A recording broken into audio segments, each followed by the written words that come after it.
I knew I wanted to be in the Air Force my whole life. Hearing the roar of jets, that's all I wanted to do. Matthew Slayton joined the Air Force in 1989 and worked as an aircraft armament systems technician servicing the ordnance needs of the fighter craft. It was early in his career when he met Annette. I remember meeting him online, and we decided to meet each other, and I called my friend and I'm like, okay, here's this guy's phone number and his picture. I'm gonna go have a date with him. If you never hear from me again, here, give this to the police. And then I remember he took me out to the base and showed me all the planes and the jets, and he had such a passion, you know, for the Air Force, for being a part of something that's a little bigger than him. And I had never experienced that before. Matthew continued to challenge himself, and in 2002 he set his sights on explosive ordnance disposal, or EOD.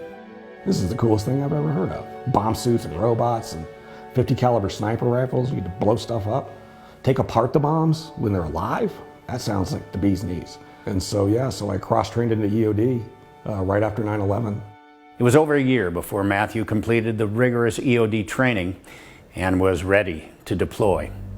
He and his team went to Iraq, where EOD assistance was in constant demand.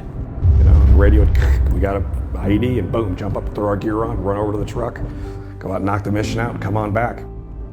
In the summer of 2007, Matthew was a month into his third deployment to Iraq when he and his team were called to investigate enemy activity, and it was Matthew's job to search for hidden explosives.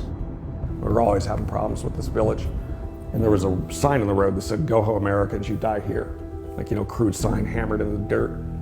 And I was like, okay, well, this looks bad. I sent the robot down, did some investigating, drove this big 600-pound robot all over the place, dropped some explosive charges on some suspicious spots, blew holes in the ground, didn't find anything. So I reached the point where it was time to do my dismount, and standard procedure, done it a million times. Hop out of the truck and do a quick walk. Eyes on the ground, poke, poke, poke with a mine probe to see if there's anything buried. And I got down on my knees in the proper mine probing position to protect my femoral arteries, put my right hand away, and leaned in and slid my mine probe into the ground, and boom, it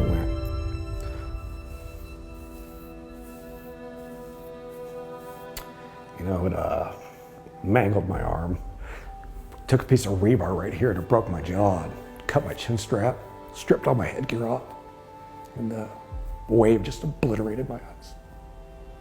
Crushed my face, and I was unconscious for a month before I started to wake back up and started to figure out what had happened to me. Matthew lost his left arm, which had been his dominant arm, and sustained other severe injuries, including complete loss of sight. I'll tell you, when they told me that, it sunk in that I was going to be blind. I was pretty mad. They just let me die. It's a test of endurance that I did not know I was capable of. Yeah, but bless his heart, man. He never missed his rehab. Never missed his rehab. But every morning, if I got up and I was feeling badly, I'm like, Matt's getting up every morning. Matt's pushing through this. You need to be there. Annette's support proved vital for Matthew. And in his recovery, she recognized a calling.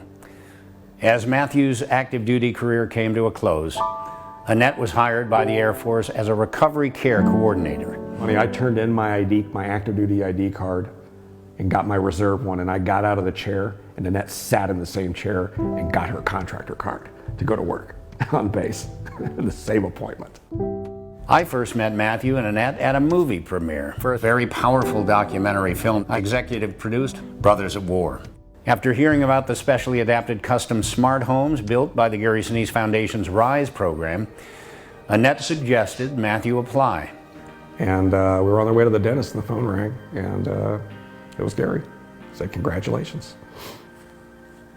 With the support of independent community donations and our national in-kind sponsors and partners, the Gary Sinise Foundation began construction on the Slayton specially adapted custom smart home.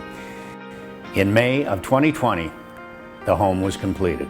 Come on in the house. Hi, Gary. The baby, he's right here on the phone, right in front of you. Hey, How are you? I'm flabbergasted. Just this moment of surreal happiness. This is such a unique home. It's the layout, I think, is one of the best things. So there'll be no tripping, no falling. Front door, I think, and when you come in, it's even. The showers are even. My shower's my oasis. It's one of the few places I can get relief from my physical pain. They really tried to set up the kitchen for him in a way that would make it easy for his flow and how he cooks. I used to cook like a fiend. I love to cook. And now they've built me this incredible, smart, safe, perfectly well laid out kitchen. With the blindness, I live in yellow alert.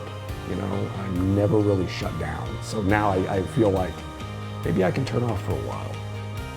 I've got about 12 years worth of sleep to catch up on. Into the next chapter, we're ready. And we have the perfect spot to do it in. Matthew and Annette are looking forward to the peace and serenity that their new home will provide. At the Gary Sinise Foundation, we serve our nation by honoring our defenders, first responders, their families, and those in need.